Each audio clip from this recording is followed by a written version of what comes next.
Hi friends, നമ്മൾ ഈ വീഡിയോയിൽ പരിചയപ്പെടാൻ പോകുന്നത് നമ്മളെ വീടിൻ്റെ ഒക്കെ പെയിൻ്റ് അടിച്ചതിന് ശേഷം ഏറ്റവും ആദ്യം ബോർഡറിലായിരിക്കും പൂപ്പൽ വരുന്നത്. അതെന്തുകൊണ്ടാണ്, അതെങ്ങനെ പരിഹരിക്കാം എന്നാണ് ഈ വീഡിയോയിൽ പറയാൻ പോകുന്നത്. ഇപ്പോൾ നിങ്ങൾ വീഡിയോയിൽ കാണുന്ന പോലെ തന്നെ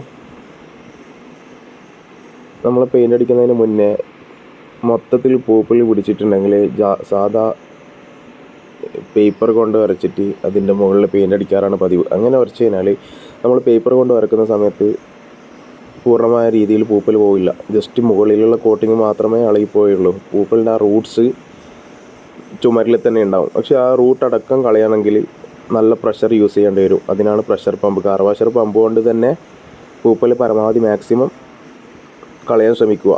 ഒരു ദിവസം വാടകയ്ക്ക് എടുത്തു കഴിഞ്ഞാൽ നമുക്ക് വീട്ടിൻ്റെ ഒരു അത്യാവശ്യം ഇപ്പോൾ വീഡിയോയിൽ കാണിച്ച പോലത്തെ ഉള്ള വീട്ടിൻ്റെ ആണെങ്കിൽ ഒരു ദിവസം തന്നെ മതിയാവും. പൂപ്പലൊക്കെ നമുക്ക് നല്ല രീതിയിൽ വാഷ് ചെയ്തിട്ടെടുക്കാം.